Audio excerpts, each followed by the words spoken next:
Have you seen the Oscar-winning film Rain Man? Dustin Hoffman received an Oscar for portraying the character Raymond Babbitt, who is autistic. I'm not as severe, but I have Asperger's syndrome, which makes me a bit quirky, okay, maybe a lot. As individuals with Asperger's, we struggle to interpret social cues. Unlike most people who recognize signs like yawning and glancing at the watch as indications to end a conversation, we find it challenging to connect with such cues. We tend to be very literal, logical, and methodical. You probably know someone with Asperger's syndrome. They might be computer nerds, rocket scientists, or unconventional programmers. Think of characters like Sheldon from The Big Bang Theory. Personally, I'm pedantic. As a CNN commentator once described, we usually have no expression on our faces or in our speech. I can't look you in the eyes. I have learned to look at people's mouths or noses. I can't hold a conversation with you for more than a few words. However, I can give you a detailed lecture on topics such as U.S. atomic bomb tests, the Pittsburgh Steelworkers, Doberman puppies, or medieval society. We excel in school because we consistently follow the rules. We also make good employees if we are given specific tasks and goals. But overall, we make lousy bosses or managers. Why a whole week of vacation because my mother died? The funeral takes only one day. Yes, maybe your boss wasn't a complete idiot, but just an ASPE. My parents died when I was young, but I was a constant source of surprise and confusion to my grandparents. They raised 6 children, but none of them were constantly in the principal's office like I was. This was mainly due to the issues I raised in class, such as, if this week is anti-bullying week, then what happened last week? Why, in the event of a fire, should we calmly line up in one line from the smallest to the tallest? Do tall people really burn slower? Why does Black History Month take place in February, the shortest month of the year? Although I was an excellent student and never had any serious problems, even receiving a scholarship to college, my grandfather often shook his head, muttering, "There's something wrong with this boy." I never dated in high school, unable to understand the mind games and mental gymnastics that girls subjected teenage boys to. Instead, I read everything. Grandfather, being a practical man and also an old military man, bought me a prostitute for my 18th birthday. I was delighted with the gift, as any teenager would be, and made a permanent arrangement with the girl when I had the means to afford her charms. No good deed goes unpunished. This is how my first big novel happened. I was filling up the gas tank near the local shopping center before starting my Meals on Wheels route for seniors. No, I'm not some good boy. It was community service that I chose as part of my scholarship package. I chose Meals on Wheels because I didn't have to deal with other employees. Once I started working, I discovered that people are an interesting group. These seniors survived the Great Depression, fought in a world war, defeated fascism and then communism, and turned our country into the greatest economic power the world has ever seen. I loved hearing them talk about everything from making moonshine and gin in the bathroom while escaping from their henchmen, to storming the beaches in Normandy and fighting for trade union rights. It was like having my own set of living history books, but even better because they were interactive and I could ask questions, and this was no less important to them. They loved to tell stories to anyone who would listen. Anyway, I was paying the seller for fuel when a young girl ran past, being chased by 2 guys. One of them was a big guy and the other was a smaller guy. A Mutt and Jeff combination, if you will. This trio circled my car several times, still parked at the pump. Suddenly a girl jumped into my car and blocked the doors. Mutt and Jeff called her names while pounding on the hood and roof of my car. The store clerk was on the phone with 911 when I quickly approached the scene of the altercation. "Hey, you two," I said to the guys, who were still screaming at the trapped woman, making significant dents in the body of my car. "Move away from my car." The smaller man, whom I mentally named Mutt, looked up at me. "This is your car," he declared authoritatively. When I didn't answer, Mutt continued, "Open it, asshole, so we can get this bitch." "Nothing of the sort," I replied. "We'll wait for the police, who are already on their way. I need a report for the insurance company. Plus your data will be needed since both of you are responsible for compensation for damage to the body. I want you to know that this is my grandmother's car and she kept it in perfect shape. There wasn't a single scratch on it and I washed it every Saturday at 5 p.m. with a premium wax called Mother's." "Shut up, idiot," interrupted the bigger guy Jeff. And then pointing to himself continued, "The police are already here, so unlock this pile of junk now." I looked at Matt and Jeff. They weren't wearing any uniforms and there weren't any badges visible. "Can I see some government identification or badge, please?" The smaller Mutt moved towards me. "We don't have time for this shit," he muttered to his partner and then grabbed my arm trying to twist it into some kind of painful hold. Here I need to give a little history. Children with Asperger's syndrome are often bullied because our physical coordination comes late, making us the last choice for any team in PE class. Add in an inability to respond appropriately to teasing and sarcasm. Well, you get the idea. To combat this, I was enrolled in martial arts from an early age to help my coordination and confidence and to give me the ability to deal with bullies. It took several classes before I came to the conclusion that the best discipline for my training was a modified version of Aikido. This is due to the fact that the Aikido that I was taught was based mainly on reactions to the opponent's movement. They were afraid that I would underestimate or overestimate the threat, so it was drilled into me that I could not react until someone physically touched me. I like this red line because I generally don't like being touched. It also fits my Asperger's black and white view of the world. Thus, words, ridicule, and the like could be ignored, but I could react to physical actions. So 3 times a week and on Saturdays, I constantly visited the local Aikido establishment, and it became a second home for me. Now back to the present, where Mutt's face showed surprise as I parried his arm grab with a move I had practiced in Aikido class 1,000,000 times for over a decade. Dropping to one knee, I spun around under his arm and deftly used my weight and his momentum to throw Mutt over my shoulder onto his back, knocking the wind out of him. Jumping to my feet, I declared, "You touched me first, please don't do it again." The girl in the car screamed, behind. I turned to see big guy Jeff rushing towards me with open arms, head down and shoulders hunched, ready for a classic football kick. Wow, this looks like my last belt test, I thought as Jeff's massive fingertips began to close on my hands. I fell backwards quickly, raising my leg at the same time to kick Jeff in the stomach. Grabbing his outstretched forearms, I pulled his upper body down, continuing to fall backwards. As we continued down, I pushed off with my foot still pressed against Jeff's stomach. He was turned upside down and crashed into a gas station. I rolled to a standing position. I heard a woman's laughter and saw that the girl had the window in my car halfway down. "Ha ha ha, you 2 big assholes can't even handle one young boy. You need to find a few more of your asshole friends before you get hurt." This was followed by more of her laughter and ridicule. But I wasn't laughing. These guys showed no signs that they were going to stop touching me. Moreover, big man Jeff immediately jumped to his feet, taking out what looked like a stun gun. I could see blue sparks between the double prongs and hear electronic crackling. We never trained against a stun gun in class, but I decided to treat it like a sharp weapon. I dodged and weaved to avoid Jeff's stun gun. When I finally got him in the right position, I moved to his right side and hit the bottom of his elbow upward while moving the wrist holding the stun gun down. Jeff screamed as his stun gun hand plunged into a bucket of windshield wiper fluid and a windshield scraper. I don't know the exact chemical properties of the windshield wiper fluid used at that gas station, but apparently it conducts electricity. More than 15 volts of electricity from the stun gun hit Jeff's exposed wet skin. As it swept through his body, Jeff was unable to release his grip on the stun gun and fell to the ground, his hands still in the bucket and his torso and limbs shaking violently. Turning around in time, I almost fell under the blow of Mutt, who was holding some kind of folding baton in his hands. I jumped over Jeff, who was still convulsing on the ground, and pulled a wooden-handled scraper out of the bucket. Mutt must not have used this club very often, because it was quite easy to parry his blows. He lost his grip on the baton when I used the T-end of the scraper to hook his ankle and yank him upward, causing Mutt to lose his balance and fall on his butt.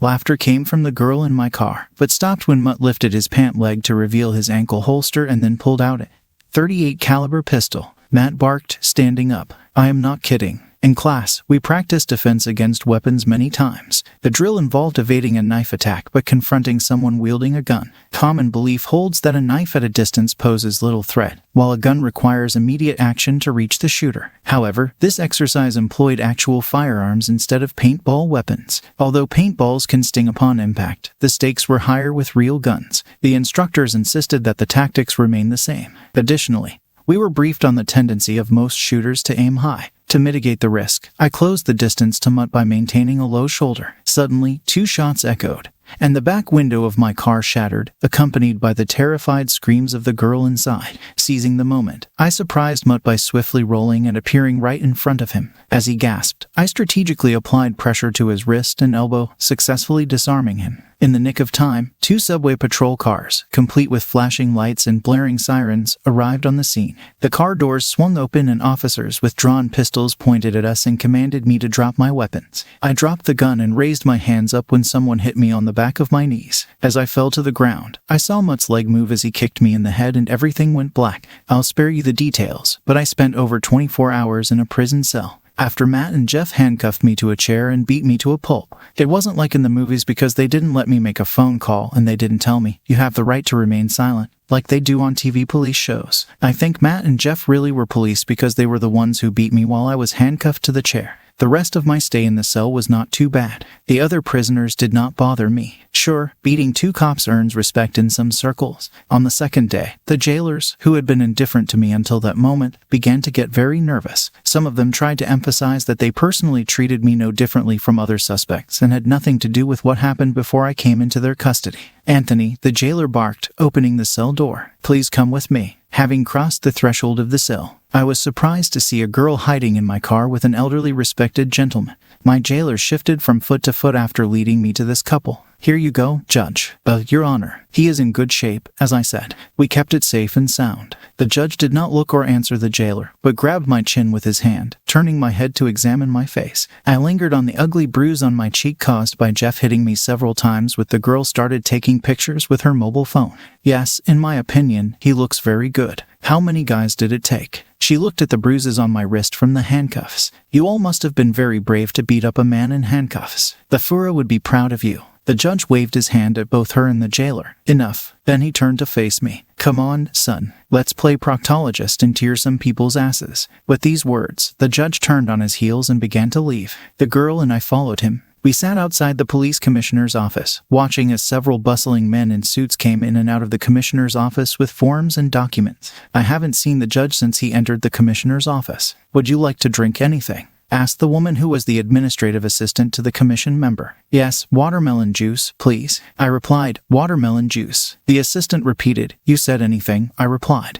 I'm afraid we only have soda, tea, and coffee. There's no watermelon juice, she said. I paused for a moment. So you didn't mean anything when you said it. You only have soda, tea, and coffee. This is misleading in the future. The girl intervened. We'll both have soda, any kind. Thank you. She pulled me towards a chair. Calm down, dude. Are you a moron or what? I answered, I don't know what a moron is, but I was just trying to help this lady not be so vague in her messages. This is how wars start. In 1607 during, wow, you're just stupid, she interrupted. But cute. Now shut up, or don't you want to find out what happened at the gas station after the cops arrived? I suppose you will tell me. Isn't that what you came to the police station for? She rolled her eyes. Okay, first of all, my name is Dawn. I pointed to the ID sticker on her shirt, but your badge says New Dawn. Yeah, technically my name is New Dawn. New Dawn, because my parents were into crystal energy, but you can call me Dawn? Okay. Can I call you Tony? Yes, you can, because I can't control how you treat me, I replied. But if you call me Tony, I won't react, because my name is Anthony. Dawn giggled.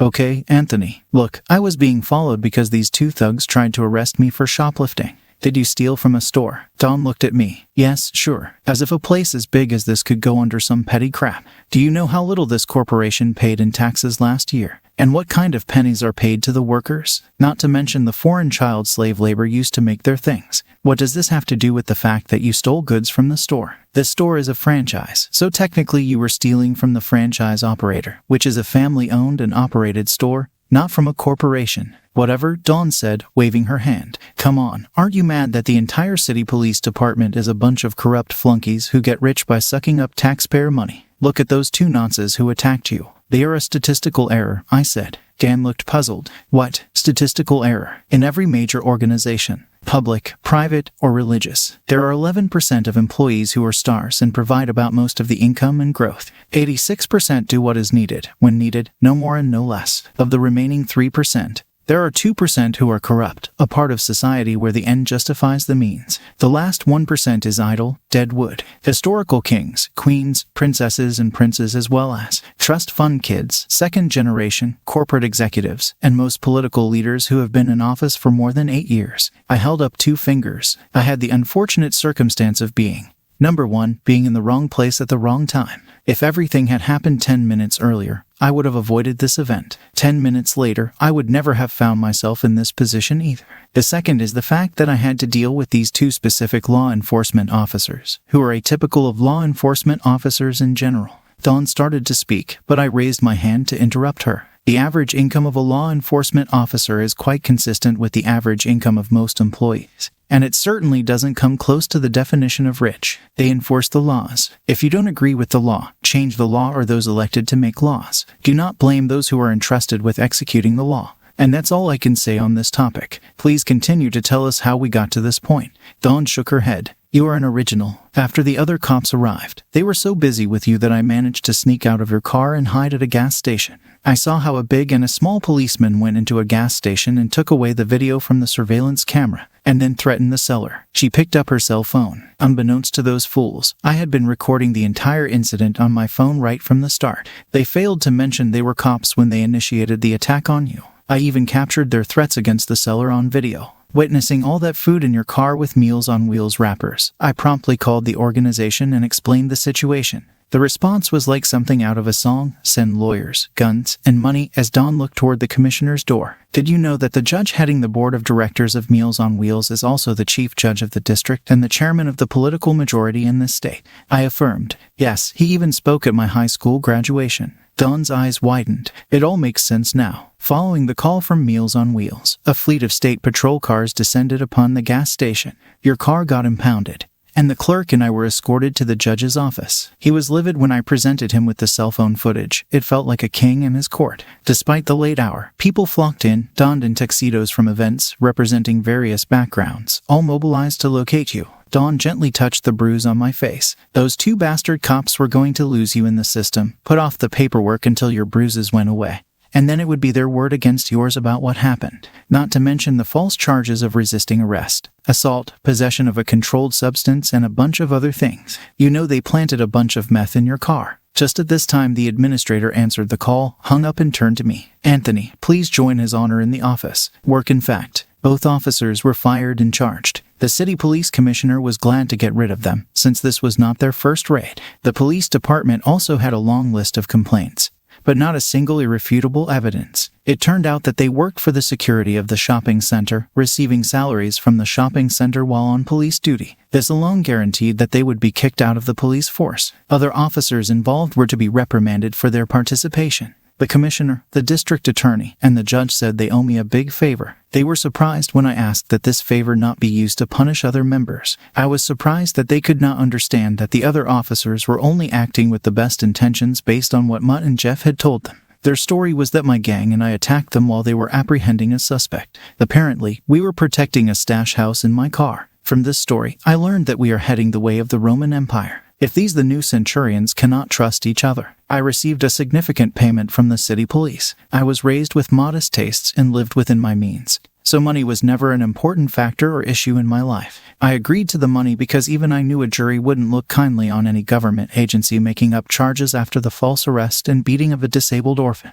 Yes, Asperger's is considered a disability, and a student receiving an honorary scholarship while delivering food to the elderly. A week later, Dawn showed up at my house. Come on, Anthony, Dawn said, looking around my small apartment. I heard you received a check from the police today. Let's tear this shit down, go somewhere and celebrate. I looked around my one-room apartment. Dawn, I have a bed, a table, and a small dining room, maybe a little Spartan, but clean and functional, but it's definitely not a dump. Great, Dawn said irritably. You live in the damn Taj Mahal. Now invite me to some nice place. I deserve it, and today you and I will have fun. I can't eat any of this, Dawn exclaimed, throwing down the menu. We were at one of the best steakhouses in the city, a classic place where my grandparents would take me on holidays if the occasion was special enough and we had the means. There is the best beef plus crabs or lobsters in season. I looked at Dawn over the menu. What's wrong with the choice of meat? She looked at me with disgust. I'm a vegetarian, Dawn said, pointing to the menu. Is it possible to eat anything in this restaurant that hasn't died a terrible death?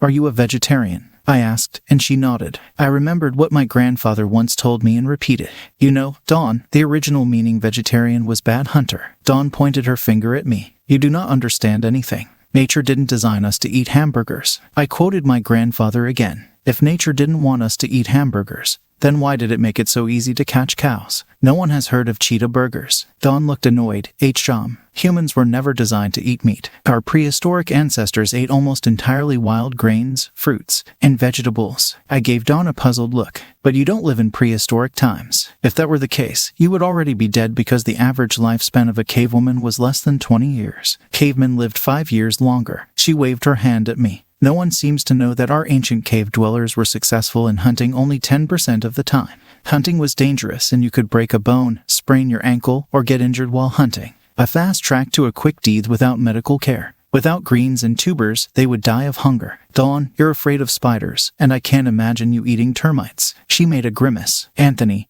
This is disgusting. I clasped my hands together and continued. People who lived in caves got most of their protein by eating insects. There were a lot of termites, and they were 38% protein. One Venezuelan species, Syndromes aculeosus, is 64% protein. Termites are also rich in iron and calcium, essential fatty acids and amino acids such as tryptophan. Dawn pulled me aside, waving the menu. People need to go back to basics, like our ancestors. Not all this industrial farming crap. Putting the menu aside, I continued. So we shouldn't use penicillin or antibiotics. Do surgeries without anesthetics? Back to the fact that the main killer of a woman was childbirth. No, Dawn replied. We must be more self-sufficient. She gestured around the room full of diners. I'm constantly worried about what all these people eat. I tried to consider her point of view, but she seemed stupid. Dawn, worrying about what other people eat is like being angry at someone for eating a donut while you're on a diet. Dawn laughed and threw the menu on the table. I'll have a salad, but dessert is at my expense at your house. Sure, I asked, turning the menu to show Dawn pictures of the various desserts. Today's dish is homemade key lime pie with whipped cream, and I can't think of a better dessert idea. Okay, I was wrong. Dawn's idea for dessert was much better than key lime pie. Also, I was never allowed to eat key lime pie 3 times in one evening. You haven't had many relationships with women, have you? Dawn said, cuddling up to me as we lay naked on my bed. I raised one finger. Dawn looked at me and sighed. It's okay. I myself only had 3 serious relationships. But I've had sex more than once, I protested, thinking about my escort friend. You mean sex? Dawn exclaimed. That's another matter. I had sex with more than 3 guys. With how many? I asked. I don't remember, she said, looking at the ceiling. But I didn't meet a new guy every month. Okay, if you don't remember, I can count for you, I offered. You started having sex at 17, as expected, right? Dawn hesitated. Well, yes, let's say at 17. I started counting the numbers. A sexual partner every 2 months for 5 years is 30 men. Wow, so many guys. After a moment's pause, I added, I don't think I even know 30 guys. Dawn threw a pillow at me. This cannot be. The average woman has 23, 9 sexual partners before marriage, although most women admit that they have had no more than 10.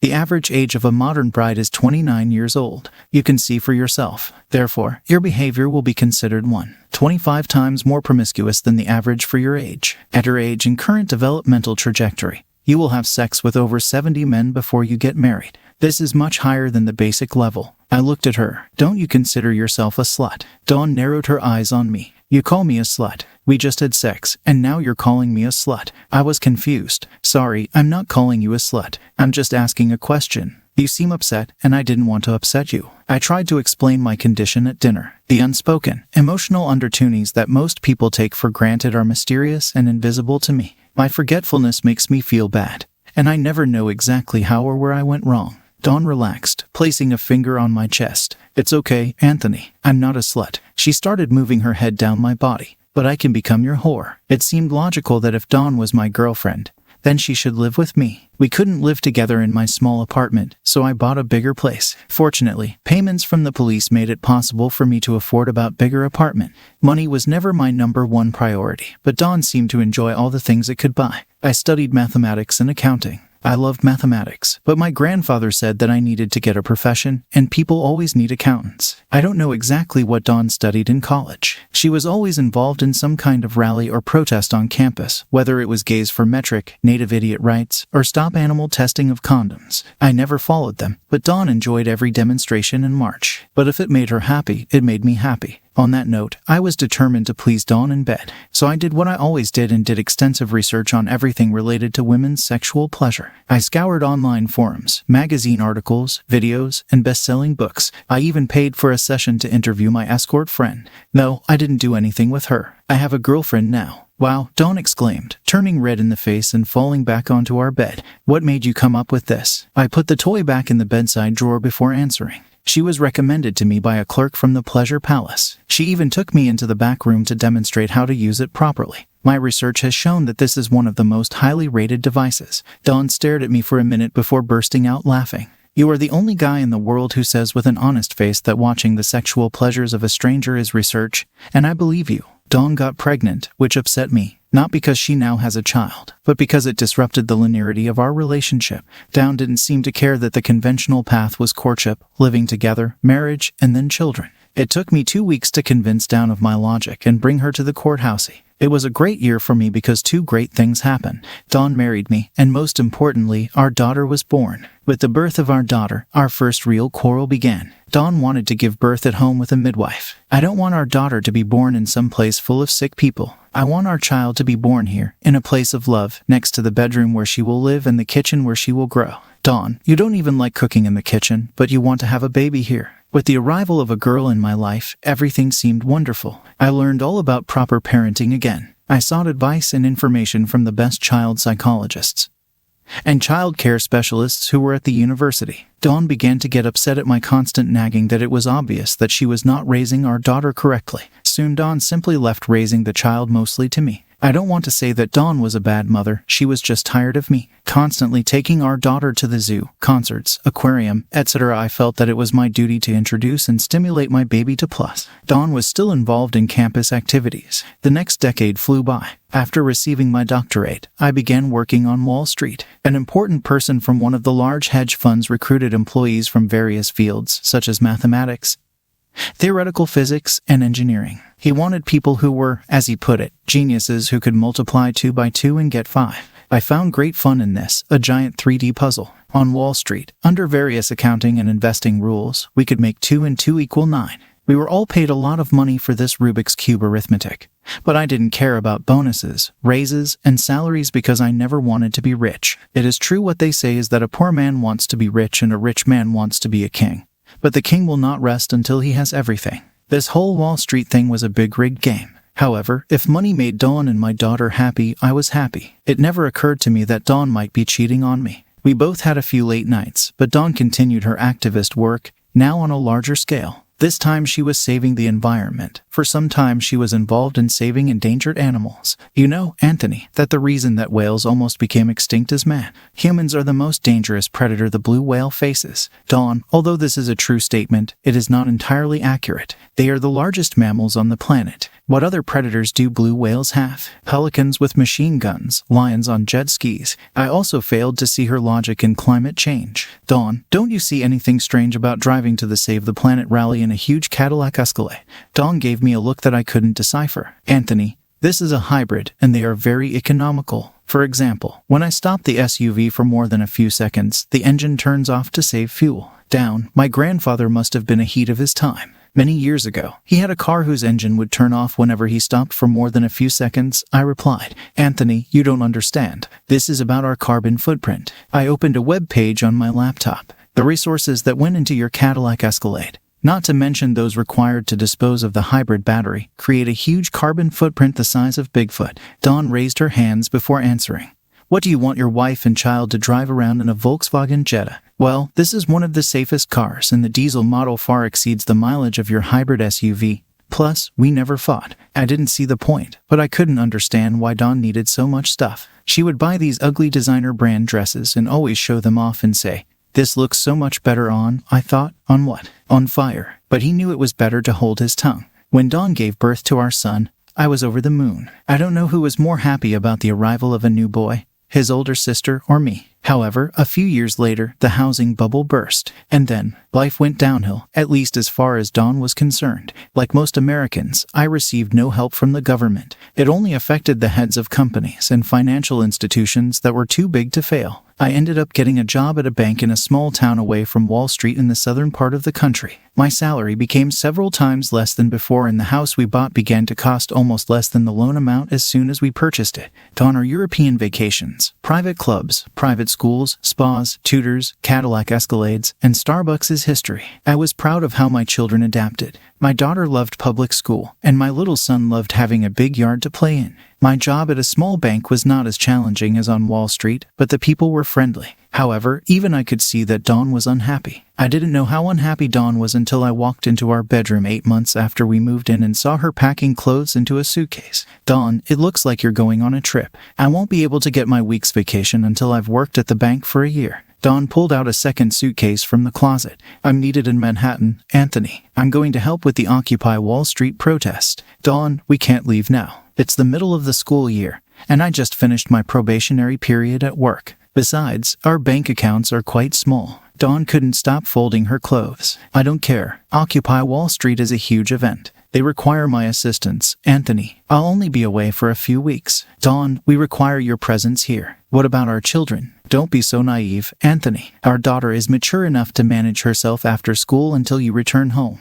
I discussed it with the teller at the bank who has a child the same age as our son. I believe her name is Janet. Her nanny will oversee both her child and ours until you pick him up. Dawn turned to me, facing me directly before expressing herself. In times of war, military families endure prolonged separations when soldiers are deployed for duty. Dawn, you're not a soldier in the army, and there's no state of war. Occupy Wall Street isn't a war, and no one is calling you. Dawn waved her hand dismissively at me and continued packing her belongings. Anthony, they require my presence. It's my calling to help lead them. Dawn, you can't lead a crowd. Dr. Gonculo, a renowned psychologist, has demonstrated that the sense of belonging to a group of like-minded individuals activates the pleasure centers of the brain. If the majority has influenced your thoughts, perhaps it's time to explore other avenues. In general, this shows that people do not want to think. Dawn slammed her suitcase shut. Don't argue with me about this, Anthony. You can't win this fight. I sat on the bed and tried to reason with her. Either spouse can win the fight in marriage if they are willing to go far enough. This is called divorce. She turned away from her suitcase. We will not be one of the 50% of marriages that end in divorce. Well, Dawn, the other 50% of marriages end in death. That is, till death do us part. I tried to explain to Dawn the stupidity of her trip.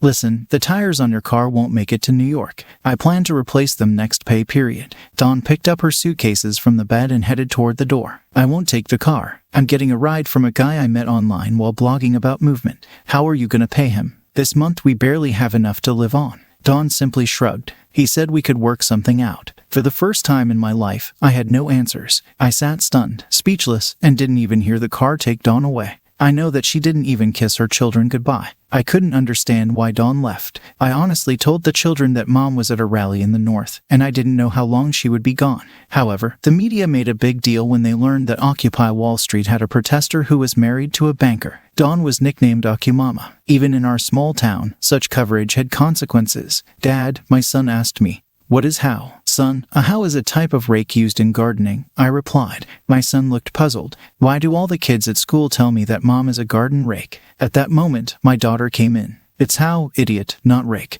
You know, like a whore. My son turned to me. Dad, what is a whore and why is Mom a whore? Son, your mother is not a whore and that's a bad word. Now go outside and play until lunch. When my son left the room, my daughter sat down heavily on a chair. Dad, you have to stop Mom. She's ruining my reputation at school. Do you know what people say? I hate to think what they think about us. I put my hand on her shoulder. And if you knew how few people even think about us, you wouldn't worry. Dad, she said with all the drama a teenager can muster. Don't you care that Mom lives with some strange guy in a tent? It's all on the internet. I shrugged, trying to hide my feelings. If it bothers you that much, don't go on the internet. Daddy, all my friends keep tweeting me blog links. This is disgusting. You have to do something. I kissed my daughter on the forehead. I'll do it, honey. I'll definitely do it. After several days of voicemails, I finally got through to Dawn. Anthony, I'm sorry I didn't call earlier. It's just crazy here. Dawn, I don't understand why you're apologizing when you haven't called yet. I was the one who called and left messages. Anthony, you can't even understand what's going on here. Nobody wants to hear about my problems. Then, don't tell anyone about them, I said.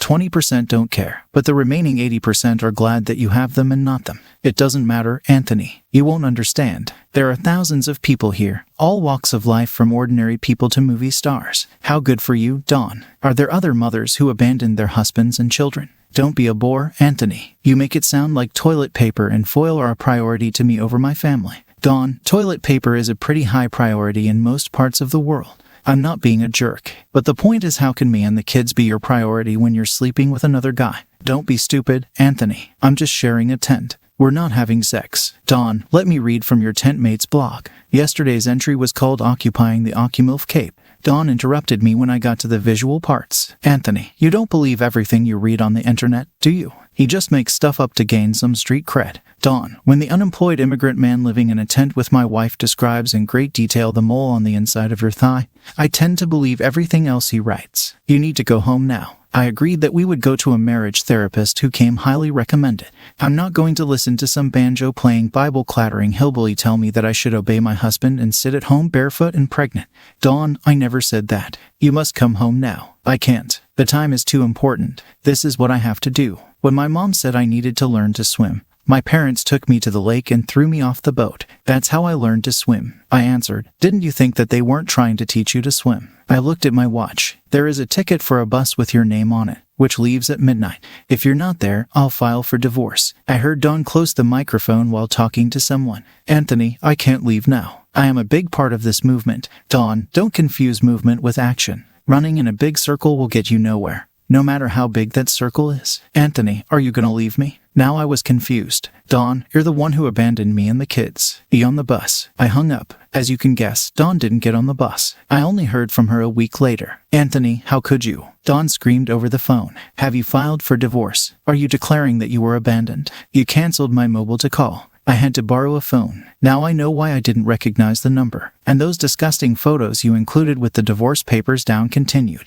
Was this necessary? What if children saw them? I can't tell you how surprised I was by her actions. And I say this, are you worried about the children now? For your information, it was the children who showed me the photographs. Your tent mate, with whom you claim you did not have sex, posted the photos on his blog, and your daughter was told about them by her classmates. I just printed them out. Listen, Anthony, I'm sorry, believe me. I didn't know he was taking pictures. I just got caught up in the moment. We're all fighting for the same thing here, and I lost my head for a moment. Dawn, how long did that moment last? As you can see, I sent you 7 photos that show the time and date of 7 nights in a row. Okay, Anthony, it wasn't the smartest move in the world to sleep with him. But in my defense, it was just one guy. I looked at the phone in confusion before answering. What does the number of sexual partners have to do with it? There was a lot of noise in the background, so I had to tense up when Dawn responded. You need to put this into perspective. Anthony, is my little affair worth losing everything over? This shouldn't be a death sentence for our marriage. Others have experienced other things. This event can make our marriage stronger. Dawn, that makes as much sense as what Yogi Berra said. If you don't go to other people's funerals, they won't come to yours. I switched the phone to my other ear while Dawn spoke. Listen, I have a guy here with me whose father is the owner of one of the large law firms in this state. He said that if you continue this stupid divorce story, you will be sued in court. There was a noise on the phone, and then a man's voice said, Hello, hello. Can you hear me, Anthony? Yes, Anthony can hear you, I replied. Listen, buddy, you're doing everything wrong, the voice said. I work in a fairly large law firm and every day I see people like you simply chewed up and spat out by the courts. If I represent your wife, you'll get your ass. Do you have any idea who you're dealing with or who my father is? Strange conversation. I thought before speaking. Sorry, guy, I have no idea who your father is. Didn't your mother tell you? What? Hissed a voice on the other end of the line.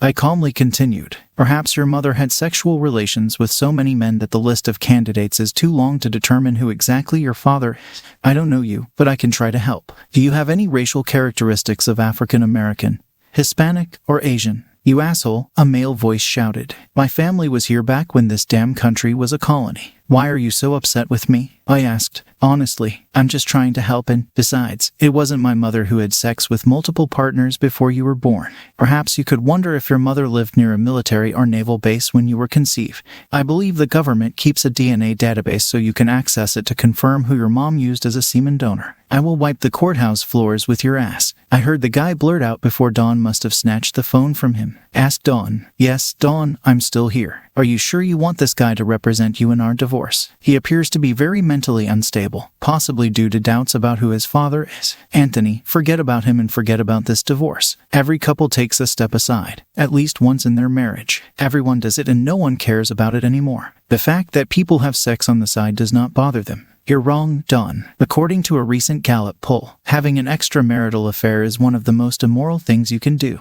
A poll of 1,500,335 American adults found that 91% believe infidelity is morally wrong, higher than objections to human cloning, suicide, and polygamy. Only 9% believe that having an affair can be normal. We are now much more accepting of divorce. Premarital sex is okay, as is having children out of wedlock, but about 24 states still criminalize adultery. Damn you, Anthony, divorce is not an option. Dawn, there are no right answers to wrong questions. Great, Anthony, want to bet? Dawn spat into the phone. I will completely rip you off because of this. Remember, whoever came with a knife will die from the knife. What does cutlery have to do with our divorce, Dawn? I heard a few more curse words before the phone line went dead. One thing is certain. During the divorce, Dawn completely cleaned me out and her lawyer literally wiped the floor with my ass. It seems our state is one of the few where alimony was for life. Her lawyer used this as influence, plus previous years of earnings, to seize my retirement account, any equity in the house, all savings, and any other cash. However, it was a surprise to them that I didn't care about all this. I used up all my worthless material possessions in exchange for sole custody of my children.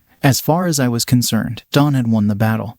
But it was a Pyrrhic victory. Dawn's role in the Wall Street protest brought her some fame. After the divorce was final, my daughter showed me an article from a press release. Dawn signed a book deal with the film. Her advance was a significant amount, and could explain why Dawn did not seek alimony. It didn't explain why she was trying to drain my accounts and pleading poor in regards to no child support. Unfortunately, Dawn's great fame turned into minor small-town disdain for me. I was not prepared for the reaction of my colleagues and for communicating with the city as a whole. Janet, a bank teller and single mother with whom I shared a nanny, explained it to me. You may not notice it, Anthony, but there's still quite a machismo. Can't handle my women attitude here among both men and women. Janet, what did they want me to do? Slap my ex-wife? That's not mine. Janet patted me on the shoulder. I understand. This is not your fault. Your ex-wife Dawn is not right in the head. Heck, with all the therapists and pills and self-help, I'm willing to bet that 25% of women in this country are under some type of mental health treatment.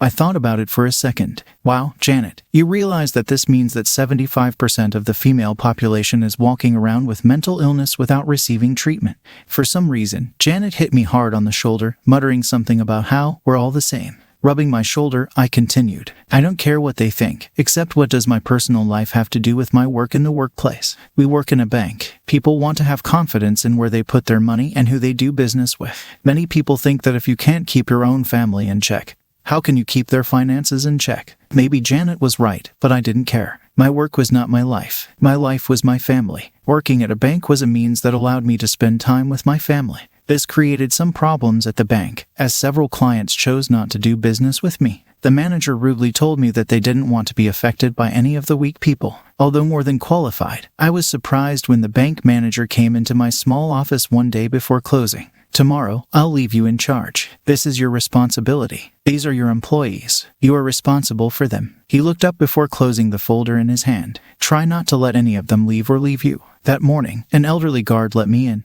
I greeted my employees when they arrived. After a quick look around, I looked into the men's room. When I came out of the toilet, I was stunned. There were 2 men in ski masks standing in the lobby, and my employees were lined up against the far wall. Most were trying to hold back tears, and I saw that one lady had a large stain in the crotch of her trousers. A masked man put a gun to the head of our elderly guard. The second bandit was holding some kind of explosive device in his hands, raised above his head. "Are you a damn manager?" the owner of the explosive shouted to me. "Yes, I'm acting manager this morning," I answered, trying to remember the instructions for the bomb robber. "We can assume that you are here to receive bank funds. Otherwise, you will need to return during normal banking hours when we open and there is a permanent manager here." The bombist grabbed me by the tie and pulled me towards him, shaking a bomb in front of my face. "Are you a fucking comedian, idiot?" Then he tightened his tie and pushed me to the ground. I slowly pushed myself off the ground while simultaneously loosening the tie that instantly pinned me down. I hated wearing a tie. Neckties originated in Croatia sometime during the Middle Ages, where they were worn primarily by men to show loyalty to their king. Why they were needed now remains a mystery. The bomber snatched Janet from the cashier line. She screamed as he stood behind her, wrapping his arms around her waist and holding a bomb to her head. The explosive looked like a grenade. Since the closest I've come to a grenade was in the video game Call of Duty, I had no idea whether it was a fragmentation grenade, a high explosive, a phosphorus grenade, but it looked strange. Bomb's words interrupted my thoughts. "You are listening to me. Give me all the fucking money in this damn bank right now, or I'll blow this bitch's head off." "Of course," I said and gestured towards the storage room. "The currency is still in storage, untouched. Let's proceed." The demolitions expert spat, forcefully pushing Janet towards a paper bag. She screamed and collapsed to the floor. The demo man gestured towards the back of the bank. "Everything is kept in storage." We all huddled in the vault, positioned just behind the safes in an enclosed room with a barred door. A masked robber, armed with a gun, had just left with a paper bag filled with bills. The demolitionist obstructed our exit from the vault, and I could hear the muted cries of my employees behind me. The bomber ensured the second robber was free before departing from the vault entrance. Just as I was about to exhale a sigh of relief, the demolition man turned towards us. He picked up the grenade he held and tossed it into the storage room, saying, "Bye, assholes," before making his escape. I recall hearing people in challenging situations mention that time seemed to slow down. I could never grasp what they meant. Time is relative. It neither accelerates nor decelerates. However, despite Einstein's EMC2, I can attest to experiencing time dilation firsthand. As if in slow motion, I witnessed the grenade rolling towards Janet's feet. One of the cashiers screamed, and in my peripheral vision, another cashier slowly descended to the ground, losing consciousness. "This is your responsibility. They are your employees. You are responsible for them," flashed through my head as I fell to my knees and rushed to grab a grenade. I felt like I was moving in thick syrup and my hands felt as big as baseball catcher's gloves. As I floundered but finally grabbed the grenade, knocking Janet off her feet, I raced towards the vault exit, running through what felt like quicksand.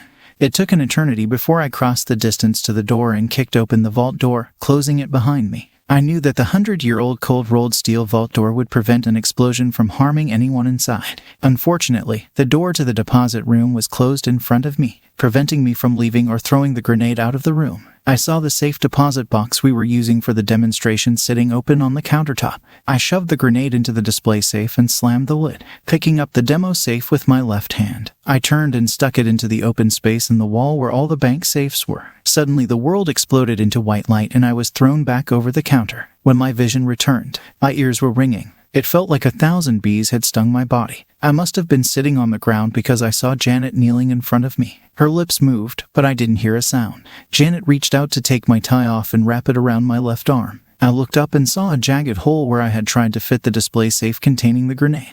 There was still dust in the room and my face was sweaty. I wiped my forehead with the back of my right hand, but when I looked at my hand, it was covered in blood. Now more employees have gathered around me. I saw that they were all moving their lips, but I still could not hear them. I tried to get up, but my body weighed 1,000 kilograms. Janet made a motion with her free hand, indicating that I should remain where I was. Then she began to take off her blouse. When Janet took off her blouse, I couldn't help but admire her firm C-cup breasts in the white bra. However, my admiration was short-lived. As Janet wrapped her nightgown around my head and face, the perfume from her blouse filled my nostrils, which was much better than the remaining dust I had inhaled. I was trying to guess the brand of fragrance when I lost consciousness. The hum slowly left my head, and I determined that I was in some kind of medical bed. There was a ball of snow gauze wrapped around my left arm and another on my leg. A man in a white coat stood next to me. He had the stereotypical look of a doctor and was writing something on a chart. "Welcome back, Rambo," the doctor said casually without even looking up. "I picked a lot of pieces out of your face and scalp, but it will all heal quickly." He grinned. "Everything should return to normal. Besides, girls like scars." He pointed at me with his pen. "You also lost a couple of fingers plus a thumb. The good news is that the root of the thumb remained, and I was able to transplant the thumb onto your hand. After some rehabilitation, you should regain 85% of the movement in that arm." He looked up at me. "But I don't think you'll ever play the piano at Carnegie Hall again." I was confused. "Doc, I've never played the piano, let alone Carnegie Hall." The doctor just shook his head. "It's good that someone used your tie to stop the bleeding. It was a quick thought, and it may have saved your life." With these words, he hung my card on the wall, and I looked at his back as he left the room. I felt movement on the other side of the bed and turned to see the bank manager standing there. "Anthony, you're a crazy son of a bitch," the manager said, shaking his head. "I would never have believed that you were capable of such a trick. The damn security cameras caught the whole thing and it looks like a scene from Bruce Willis's Die Hard movie." He ran a hand through his thinning hair. "You know, Anthony,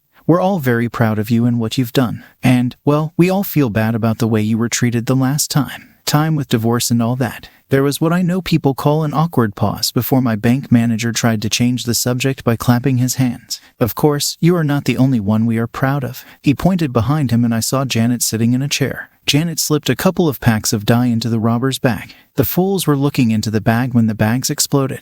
The dye covered them and the entire windshield. The idiots lost control of the car and crashed into the Creamtime donut shop. He laughed briefly. The idiots were arrested by almost all the county law enforcement officers who were there. I tried to smile, but my face refused to laugh. Turning to Janet, the bank manager said, "Janet, I have to go back to the old salt mine. You'll look after Anthony, won't you?" Grabbing me by the shoulder, he continued, "Take as much time as you need, Anthony. The bank's issued an invoice for this matter. We are all very proud of you." Janet waited until the bank manager left before speaking. "Your children are with mine and the nanny. Don't worry, they're having fun, enjoying the glory of being the offspring of a local hero." Janet stood up and closed the room door before walking over to my bed. A half smile appeared on her face before she spoke. A scene from the movie Die Hard. Anthony. She pointed her finger at me. More like Dumb and Dumber. You know it was a flash and not a real grenade. M84 grenade with flash. I paused when everything fell into place. A standard grenade weighing 300 grams, usually filled with a pyrotechnic mixture of magnesium and ammonium oxides. Janet shook her head. I don't know about this, but if you hadn't become a man of action, we would have come out of this with just a lot of sores in our ears. I looked at the gauze snowball on my hand again before speaking. True, an explosion in a safe deposit box turned a harmless explosion into a real bomb. Logically, I knew that my intention was not to put everyone in danger, but I still felt like a fool. I'm sorry, Janet. I didn't mean for my actions to jeopardize the bank or its employees. Janet smiled. To hell with the bank. This is the best publicity they've gotten in a long time. She kissed me on the lips. Besides, you are my personal hero. You don't think I'm just taking off my top for someone? Janet wiped the lipstick off my lips. You deserve to make these people feel sorry for their behavior. I still have friends in the sheriff's department. Everyone thinks you saved us from a real bomb. They won't deny that it was an explosion, but they won't admit it either. I pointed at her with my good hand. But Janet, when it comes to court, everyone will know everything. She laughed. These two fools have already agreed to a plea deal. They will never admit that there was an outbreak. Their reputation in this establishment will be much better if everyone thinks that they were a big winner. Using an overgrown firecracker during a felony is not quite the same as armed and very dangerous. Enjoy your hero status. Heck, you might even be the grand marshal for this year's city parade. I shrugged. It didn't seem fair, but I didn't care anymore. Janet squeezed my thigh. Besides, you owe me a blouse. The bank owes you a reward, and I intend to collect it. I never managed to buy Janet that blouse. She even rejected my offer of half the reward. My children almost lived in Janet's house during my hospital stay, and she refused to take any money for expenses. Put it all back, Anthony, Janet told me when I tried to force cash on her when she picked me up from the hospital. Two boys keep each other busy, and your daughter is the girl I always wanted. I knew better than to argue.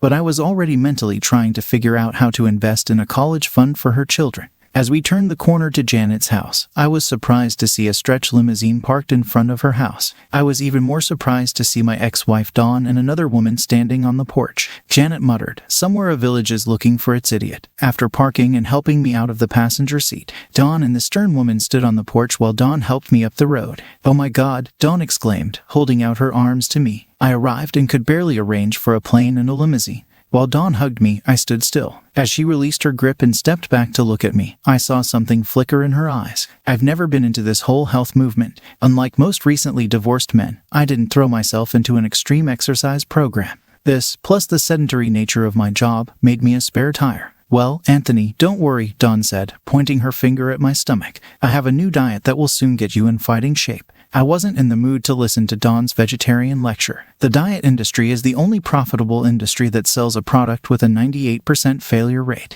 The vast majority of people, even if they've lost hundreds of pounds, gain all but 7 pounds back after 5 years. Besides, I'm already in fighting shape. I'm too fat to run away from any fight. Dawn tried to laugh. Very funny. Well, a little walking and exercise will give you a new healthy life. My arm was throbbing, and I was tired. Dawn, if walking and cycling were good for your health, mail carriers would be immortal. The whale swims all day, eats only fish, drinks water, and gets fat. The rabbit runs, jumps, and lives only 15 years. The turtle does not run or do anything, but lives up to 450 years. Now tell me again why I should play sports. Dawn looked at Janet standing next to me. Now I understand where you get such a codependent attitude towards lack of exercise. I think Dawn was making a comment about Janet's plump thighs. Janet's eyes narrowed as she snapped. You know, there is a lot of evidence that women who carry a few extra pounds live much longer than skinny bitches who count the pounds and beat overweight women to death. The stern woman next to Dawn leaned forward to extend her hand.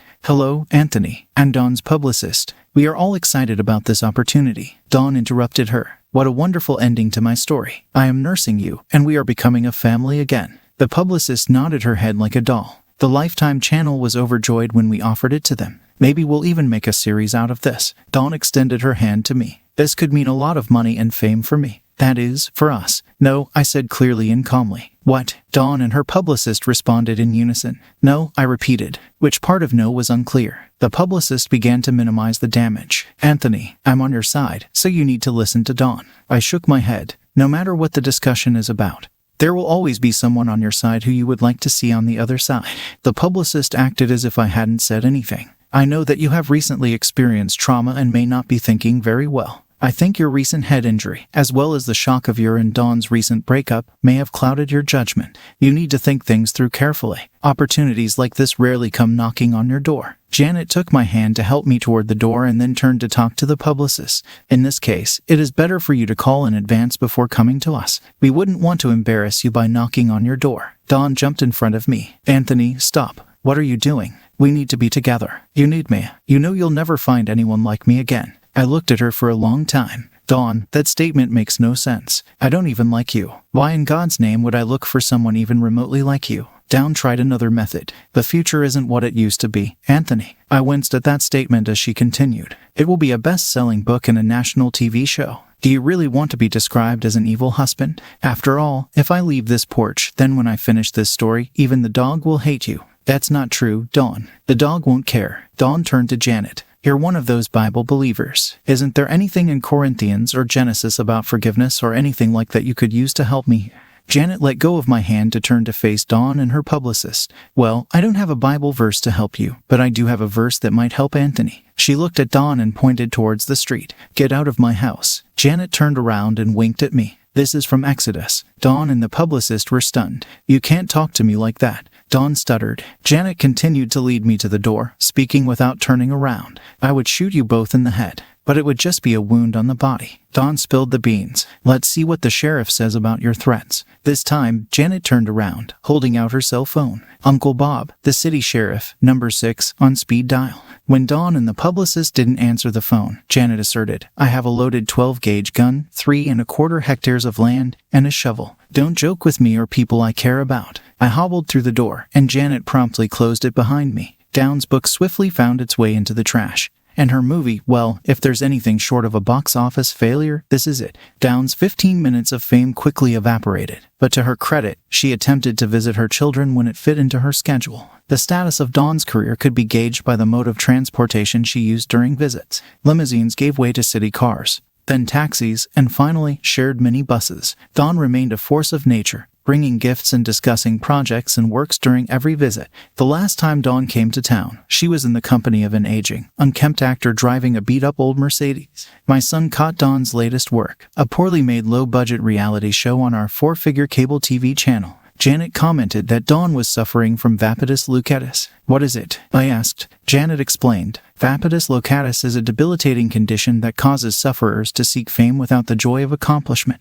Often sufferers are found wandering through obscure cable channels at night. Ultimately, they remain obscure, appearing only occasionally in advertisements for personal care products or reverse mortgages. Dawn deserves our compassion and 7 seconds of our attention. The kids thought it was funny, so I don't think Janet was serious, or that Vapitus lucatus is a real medical condition. I was pleasantly surprised when I met Janet's brother. He was also an ASPY. This explained a lot in her understanding. Eventually, Janet and I started dating. It was a logical step since we had so much in common, and pooling our families and resources allowed us to live a middle-class lifestyle. The kids love Janet, and so do I. Heck, I was even invited to ride on the main float in the Founders' Day Parade. People think that in order to be rich, you need to have money. I realized that a rich person does not always have money. It's not what you have that matters, but who is with you. Second story. Snapchat, cheater caught. Hi everyone. I posted earlier about a cheating partner. I decided to remove that because I have new information. Wonder if anyone can shed light on this for me. So, I realized he had pulled away from me 3 weeks ago, and so I started snooping on his phone and noticed he was texting a woman. Now I've come to see he is on Snapchat, and that is where he met her online. Here's the thing. I went through his Snapchat account and I'm more concerned about his head than anything else. I am 99% certain that he is talking to a fake person. But from what I read, what he's written to her, he is in love. WTF. He thinks she is real. He's even moved from off Snapchat and onto text message. He's actually shared his real number. When I reviewed his Snapchat account chats, she is essentially represented by a woman's face in pornographic pictures. The amusing part is that she exhibits completely different features in each picture, almost like a compilation of various images. It's not even the same girl. The entirety of their conversation revolves around explicit sexual fantasies. constantly discussing acts like I want to do this to you ... oh yeah, then I'm going to do this to you, and so forth, with highly graphic content. Phrases like I'm going to be intimate with you and impregnate you and oh yeah daddy ...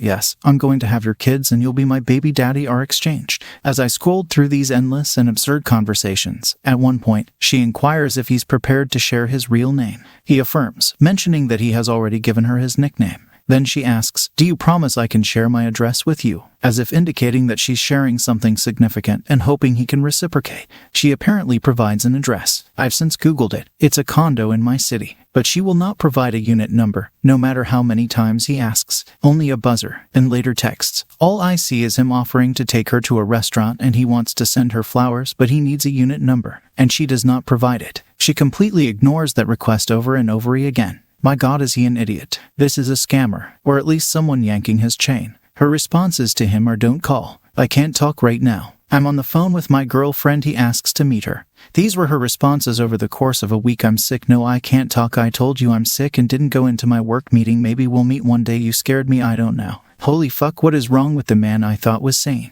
He writes that he can't wait to meet her in person. But that's not all. He goes on to say that he wants to be with her and impregnate her. When I first read the message, I thought it was just sex talk or a joke ... but no. He took the number off Snapchat and is sharing his real number via text. He is now messaging her saying we don't have to be sexual. Please just meet me so I can take you to dinner. I know you'll be mine. Fuck me, this is pathetic. I don't know this man at all. And this comes after he told me last week that he doesn't want to be with me. It makes sense now. This idiot man I married thinks that this scammer is real. It's 2023. He is technically savvy and yet falls for this shit. And even if she is, he is willing to break us up over it. I am laughing now, no longer crying. All of her answers promise nothing. My bet is this scammer will start asking for money to be sent shortly. This man ... who obviously is going through some kind of episode, is willing to break our marriage up over a fake person. I'm no longer sad ... It's fucking insane and laughable. What do I do to help this poor man? He is already upset and suspects I went through his phone. I can't even confront him out of fear he will change his phone code and that I will never be able to see what else he gets into. I actually confronted him 10 minutes ago asking why he is always locked in his bathroom with the phone.